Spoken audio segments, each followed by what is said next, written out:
10 years of marriage, and my wife always insisted she was asexual. She never once let me touch her. Then, during a visit to her parents, who had been pressing us about having a child, she suddenly started throwing up. She announced to everyone that the baby was mine, and told me flatly, "This child will be born as your son, whether you like it or not." So I smiled, encouraged her to keep the baby, and quietly signed the divorce papers. When I went with Camille McCallum to visit her parents, my mother-in-law, Marilyn Porter, pulled me aside into the kitchen and asked in a low voice whether I'd been keeping up with my tonic medicine lately. I forced an awkward smile and let her eyes travel over me, top to bottom. Marilyn let out a heavy sigh. "Then why isn't there any progress?" Whenever she pushed us about having a baby, I always told people the problem was with me. In truth, Camille was asexual. 10 years married, and the most intimate thing we'd ever done was kiss. A retching sound came from the bathroom. Marilyn got there before I did, rushing to Camille's side. She stared at her, eyes bright with hope. "Are you pregnant?" I braced myself for the disappointing answer I was sure would come.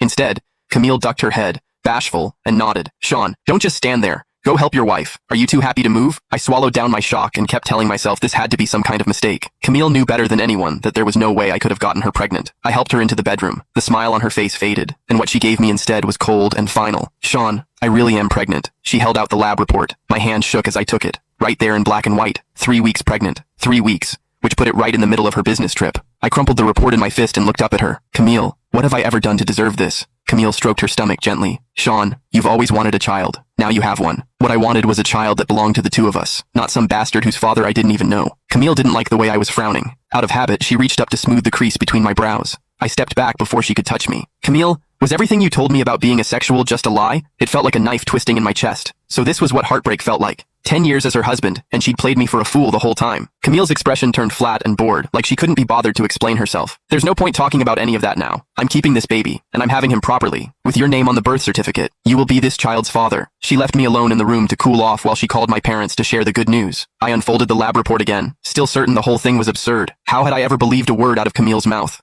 A woman who couldn't stand to kiss me, yet was willing to carry another man's child. Anger burned through whatever sense I had left. I stormed into the living room, ready to tell the whole family the truth. Camille blocked my way. "Think about your mother's medical bills. Think about your sister's job." I froze, stunned. Since when had those become bargaining chips? All these years I'd worked for her family's company without ever asking for a salary. And somehow, she still had a stranglehold on everything that mattered to me. She grabbed my hand and held on tight, trying to talk me around. "Sean, this baby won't change how we feel about each other. Just let him into our lives, and I'll make it up to you. I'll even have another child with you, if that's what it takes." Having a child that was truly, biologically ours had once been my dearest wish. Out of her mouth, it had become nothing more than a consolation prize. She'd fought me on everything for years, but for this child whose father was a mystery, she was willing to break every rule she'd ever had. Seeing me go quiet, Camille assumed I'd agreed to her proposal. In the car, I spoke up out of nowhere. "We can pretend this never happened. We can go back to how things were." Camille's face lit up with delight, and she threw her arms around me before I could react. "But I have one condition. You can't keep this baby. I wasn't generous enough to raise another man's child. Without this baby, we could still start over."